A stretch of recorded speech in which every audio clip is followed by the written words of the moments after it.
欢迎来到少主林的魔玩频道。今天我们来玩炸裂模型出品的这一款千之恋 KO 版的大兽神。看到了桌面上面，我们现在已经摆了2套。那么今天咱们也是来进行一个详细的对比，看看和正版之间有什么区别。先来看纸品说明书 ，KO 版本是照着千之恋原版翻印的，但是该说不说，千之恋原版的这个说明书画的那真是相当的操蛋，该注意的地方一点都没画。所以参考价值并不大。后面我们的对比内容，左面均为千之恋原版，右边是炸裂的 KO 版本。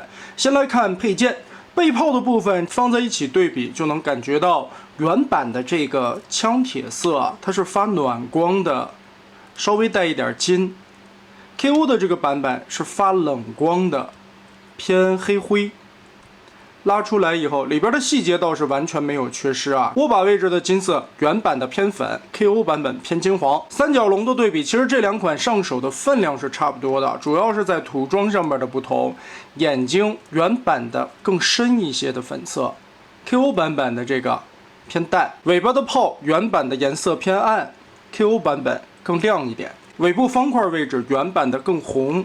KO 版本偏橘一些，头顶的装饰纹原版的偏暗 ，KO 版本更亮一点。脚的涂装千之恋的会更暗一点，炸裂的这一款更亮一些。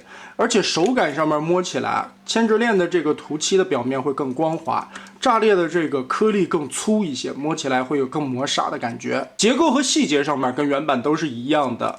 该做的都做了，并没有省略，但是关节上边很明显的手感，炸裂的会更紧一些。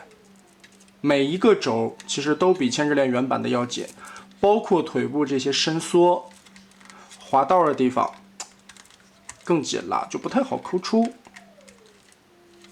但是这些关节站立起来的稳定性要更强一点。剑齿虎的区别是最明显的，整体的一个配色上边，原版的会更偏橘黄，而炸裂的这一个呢，又是那种黄中带点绿的那种感觉。尾部的方块依旧是原版的更红，炸裂的更橘。但是最大的改进点，我觉得就是这个轴的松紧力度了。普遍的这些轴，炸裂版本都要紧一些。原版的千之恋在组合完了以后，这一块脚踝的关节啊，它其实在活动的时候这一块是并没有齿轮的，所以这个轴的站立支撑稳定性啊，总觉得差了点意思。炸裂版本这一块的轴要更紧一些。下一个乳齿象，其实这个区分就不是很大了，因为这个黑色的料子啊，整体看起来这个色彩的发色效果基本上是差不多的，也并没有省略嘛。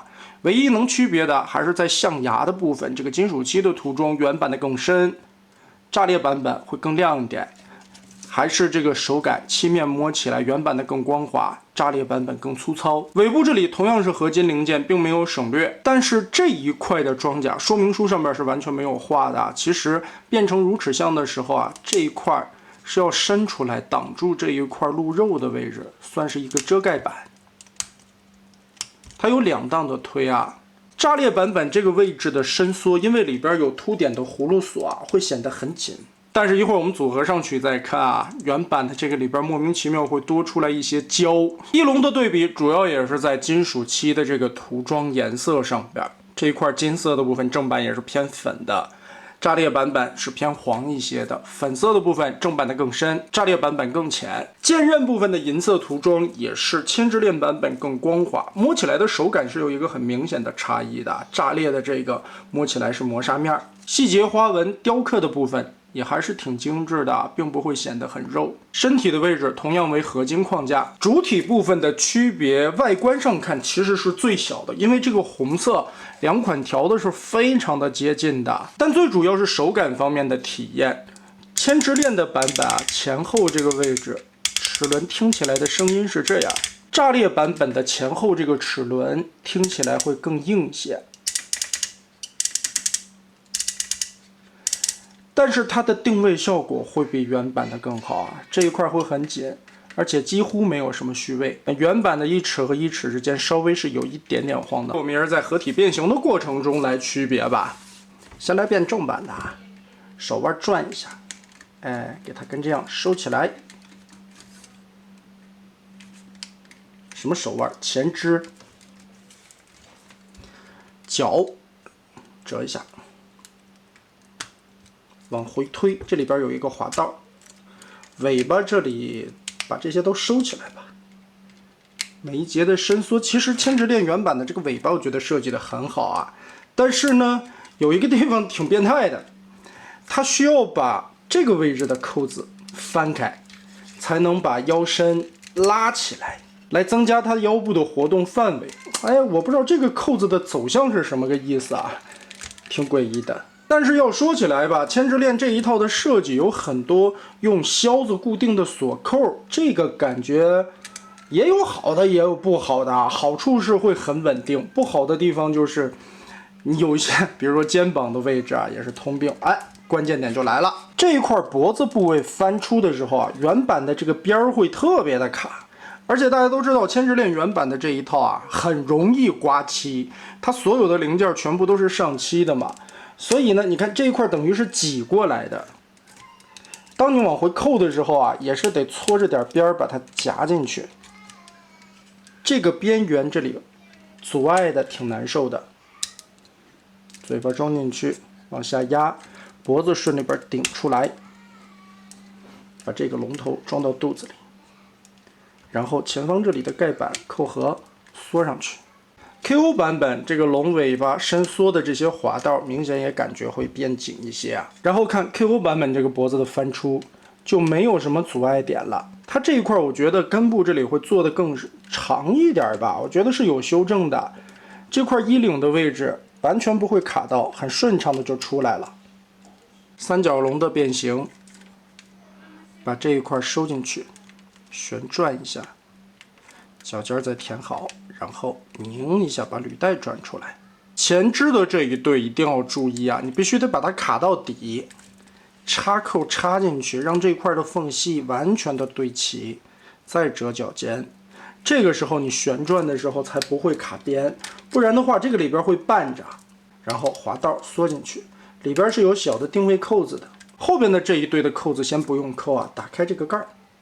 一会儿合体是要用到的，然后脖子这一块拉长，根部这里有一个伸缩出来挑起的扣子，把这个销子拉起来，脖子就缩不回去了。接着整个的往外掰，脚后跟翻出来。它这一块根部设计了一个齿轮关节，但是只做了一个。当你回去的时候，这一块是转轴，而且原版的这个转轴并不牢紧的，所以当你叠回去以后呢，这个齿轮关节在这里已经不起作用了，前后活动的时候还是会被这个轴带的，如果太松的话，就会很容易仰倒。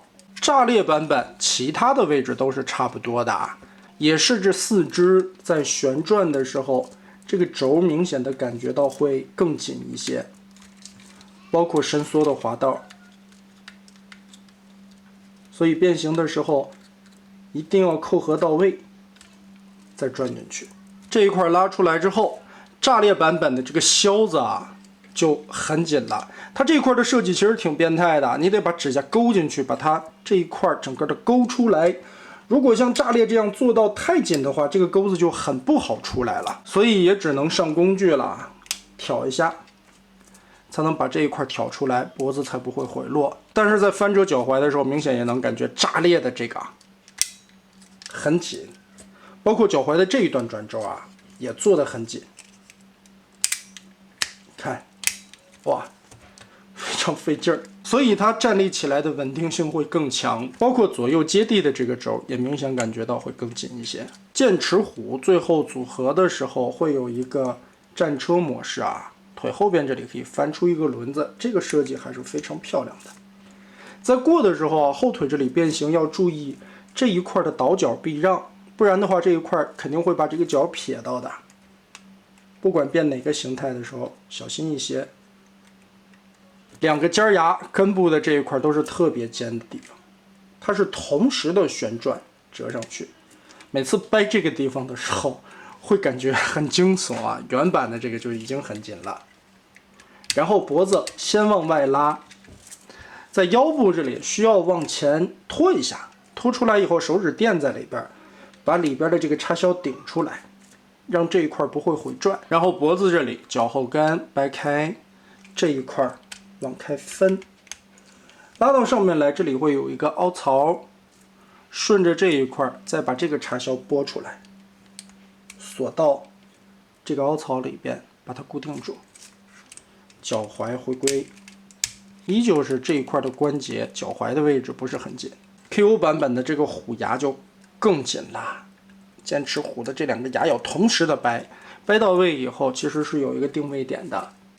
顺着这里的齿轮关节先往前掰，这里预留出来手指的位置，划一下，弧线拨开，从里边顶一下，把这个销子垫出来。脚后跟同样打开，脖子的这一块拖出，拖到底，把这一块销子插上。这一块的手感其实没有什么太大的区别啊，主要也是在脚踝的位置。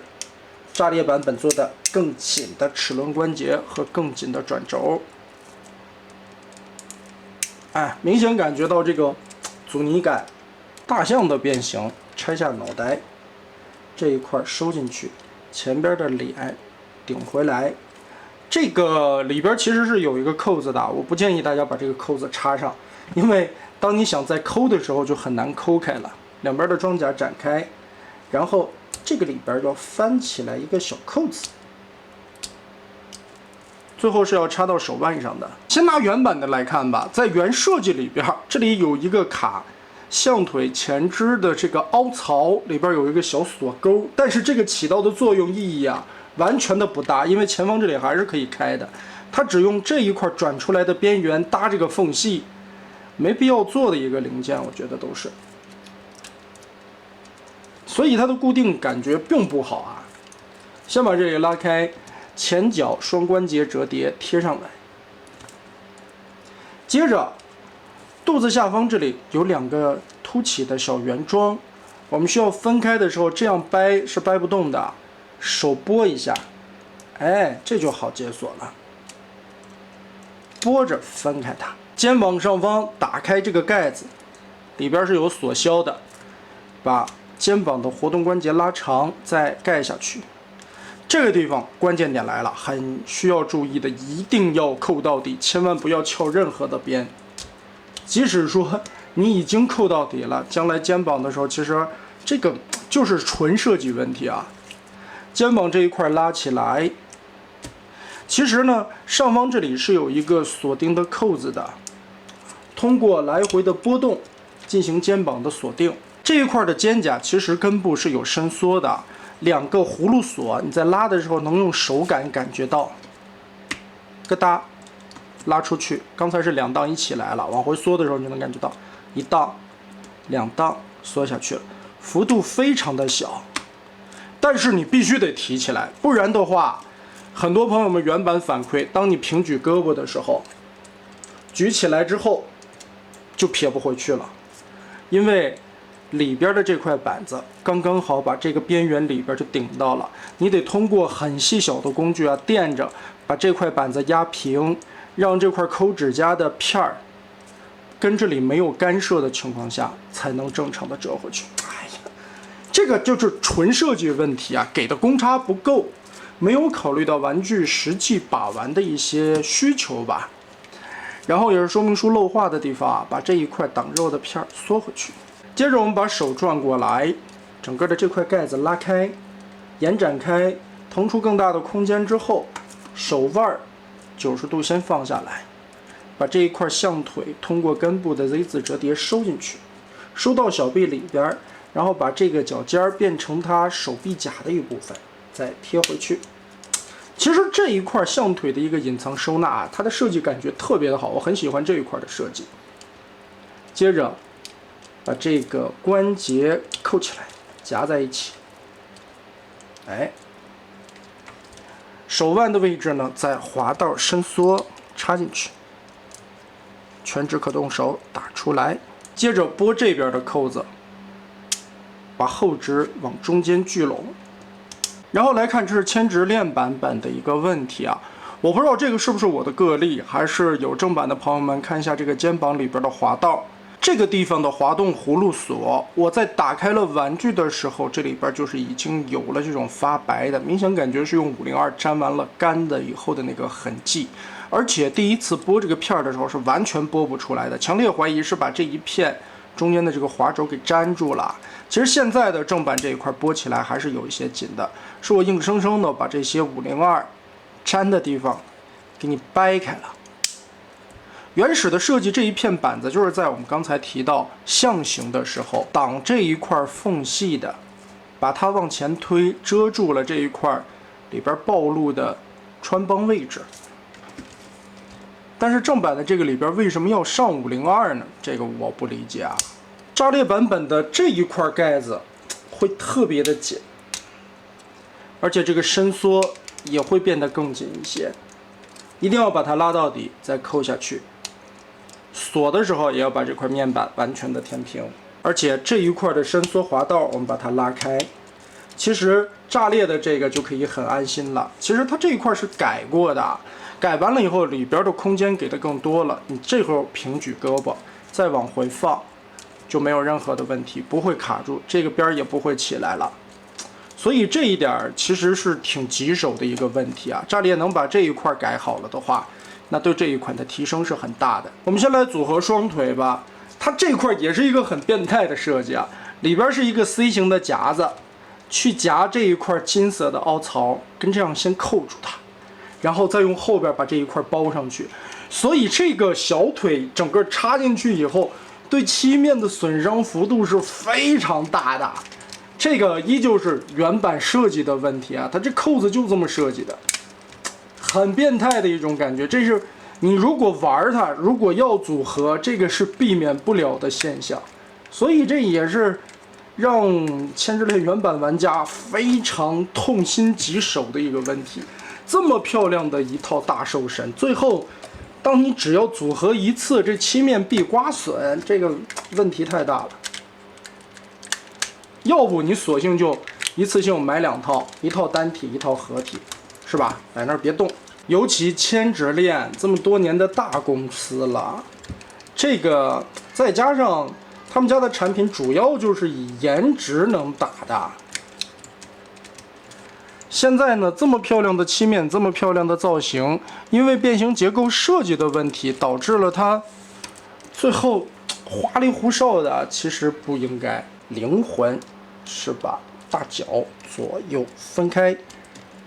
这个时候你看问题就来了，现在是还没有上翼龙啊，它这个脚踝是因为太松的问题，这块的支撑稳定性挺危险的，不是说它撑不住，就是站立的时候很容易因为太松了嘛，而且这尾巴尖儿啊特别的尖锐，万一杵倒了，向后边仰过去了，这个尖儿是必毁的。而当你装上翼龙翅膀呢，翼龙的翅膀尖儿这些造型也很尖锐，所以真的挺危险啊。我们把这裙甲卸下来，胸甲也卸下来，好扎手啊，都是刺儿啊。都说国模的刺儿多，千之恋的刺儿也不少。然后这一块我看也有好多朋友们说这一块容易掰断的啊，主要是这个扣子容易掰断。翅膀安装顺着这里往上提，跟凹槽里边是有扣子的，把它先结合一层，然后用乳齿象的尾巴锁下来。我觉得啊，理论上乳齿象的这个尾巴这里带了一个合金的零件，有一个大扣子，应该是为了再锁定一下的吧。但是其实它够不着啊，只用尾巴尖儿包了一下，这2块滑槽特别紧，这原版的就很紧。顺着这里边的凹槽滑进去，再把上边的脚跟锁上。但其实吧，这一块的锁定很细小的一个位置啊，还挺容易把脚底那个银色的零件的边缘刮漆了。刮漆是这一套的一个关键词。胸甲给它扣上，相当于把乳齿象左右2个肩膀黑色的零件进行了一个另一维度的锁定。裙甲从上往下扣进来，但是这个裙甲上下插合的扣子是很松很松的，跟这样轻轻一拖就下来了。它这个地方插进去并没有任何插合的力度，也没有那种凸点锁的咯噔一下的那种定位感，就是轻轻的搁上去，然后当你一碰就掉了。原版这个好像是通病啊，大宝剑往手里一插，中间的这个销子其实也不是很紧，只是通过形状把它稳进去，然后用手指的阻尼感把它夹住，挺容易掉的，也是挺危险的。而且因为剑身上面有很多这种特别尖锐的造型，一不小心掉下来，这尖崴了就全毁了。我们再来组合炸裂板，同样这一块的 C 型扣子插进去，你这，而且建议是先把脚尖顺进去，再卡这个 C 型的咬扣。这一块咬上去，其实你就算不挂这个盖板，炸裂的版本会很紧。这个 C 扣它做的也是比原版的那个要紧很多的，刚才卡进去都会有那种很大声的嘎嘣一下。同样的背部就这2个扣子，现在挂上去就感觉很紧了。其实你就算现在不包这一圈，也是很难掉下来的，插得很坚固。侧面这里双关节往前搓，让开指甲的位置。这个扣子包边，然后次放下来，大犄角打开。我们再来看炸裂版本的站立，明显是感觉到脚踝的关节做紧了之后啊，这一块是吃力了一些的，但是还是因为设计的问题，因为这一段的齿轮关节只涉及到变形，不在它的活动关节上做齿轮。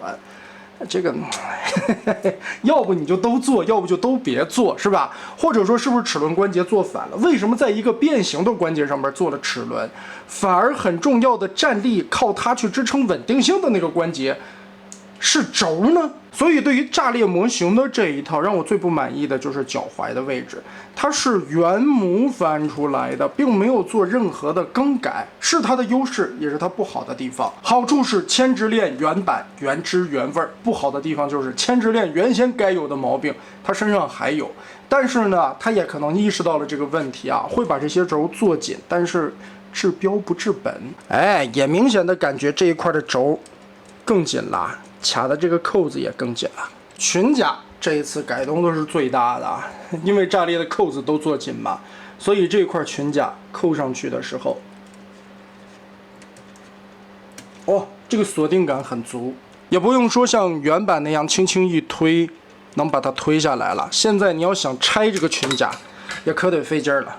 所以裙甲这里的修复是一个最明显的感受。另外修正的地方，剑上边的这个插的手心扣子，炸裂版本即使说不用手指握，就光凭这个扣子支撑稳定性都是没问题的，完全可以握得住。但是原版的这个，如果你不握手指的话，就掉了。盾牌的安插牵直链这个设计其实挺变态的，你需要把手掌穿过这个圈儿。用手掌的动握住这个扣子，再把手腕插到这个地方。操作过程且不说有多困难吧，蹭漆的问题啊，实在是，也是让玩家挺生气的一个点。你看这个扣子这个地方已经边缘刮白了。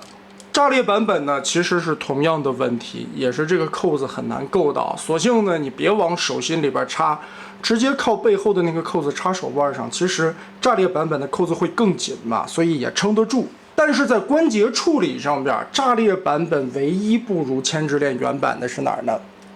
这个腰部的活动关节。千直链的这个腰前后旋转的时候，松紧度还挺舒适的。定位效果也可以撑得住，炸裂的相对来说，这个腰部的关节没有原版的那么紧，就这一个关节它比千直链的要松，其他所有的关节也好，卡扣也好，都是要比原版紧的。那最后我们也是来总结一下吧，刚才我们从单体以及一直到最后的合体变形过程，一些卡扣的设计位置做了横向的对比，千直链版本和炸裂的版本，其实大家在前面也都能明显的感受出来了。这一套大兽神的这种画风设计真的非常的帅，一眼看上去让人的眼缘特别的好。身上的这种尖刺造型夸张的幅度啊，完全不会讨厌。虽然说是有一些地方玩起来会比较扎手吧，但是这个张力特别的强啊，摆在这里，不管你是不是大兽神的粉丝，你都能一眼爱上它。但这其中也能暴露出来千直链的结构设计师身上的一些不足。真要说塔卡拉托米的设计师是因为之前官方的成本控制有一些结构无法实现出来，千直链它可不存在成本控制，它卖的本身就贵，所以设计师可以无限制的往身上做一些小细节、小机构，但有时候这些细节和机构做的太多了，反而花多不厌，甚至起到反效果。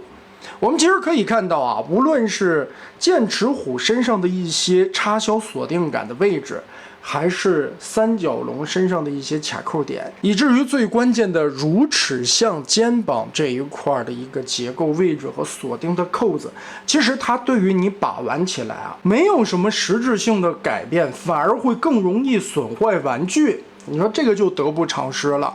身上有一些地方的锁定的那种插销啊，其实完全可以用简简单单一个扣子固定上就可以了。我觉得这一套就是千之恋这设计师想多了，无形之中也增加了更多的成本。所以呢，千之恋这一套大兽神当时出厂的价格预定时候就不便宜啊，现在市面上边可能2600块钱左右吧。反正你真要跟千大爷来讲性价比，这个东西是不存在的啊。但是2600多块钱的原版，其实身上主要还是涂装漂亮吧，整个的手感摸起来漆面的光滑质感也非常的棒。炸裂版本啊，第一个，它身上的漆面不是像原版的那么的光滑，身上颗粒感会很大，摸起来磨砂面或者说这种消光的质感会很强。你能从镜头里边看出来，我们稍微的调一调光源，不管怎么调，在镜头下灯光底下这一块原版的会更反光，炸裂的这个就没有那么的亮，剩下的身上所有的细节，包括每一个面板上面的雕花，基本上都是完美复刻出来的，而且所有的关节、所有的扣子都是要比原版要紧的。那这个也是有好有坏吧，好处是它可以更稳定啊，但不好的地方本身就挺难把玩的，扣子做紧了更难掰出来。所以玩家到底是喜欢更紧一点还是更松一点，这个我觉得每个人的品鉴感都不一样，所以也不能一概而论。但终归来说，还是那句话，我曾经说过，这个世界上不存在 KO 比原版能做得好的玩具，除非它叫孩之宝。我记得这一期的标题是在铁技巧的塔恩 KO 版本时候写的，所以呢，同样这个标题我也可以给到这一次的炸裂大兽神。但不管怎么样，至少它现在已经能做到95%以上还原到了原版的这一款大兽神的整体造型也好，设计也好。但这其中最主要的，玩家们总在说抛开售价谈素质，这个就不讲道理啊。2600块的原版千之恋大兽神，这个只需要它的一个零头600多块，所以呢，这其中的分量，玩家也可以自行掂量一下了。那么得嘞，大家觉得这一次炸裂模型的大兽神做的效果如何呢？欢迎在评论和弹幕留下你的观点。这一期咱们就玩到这儿吧。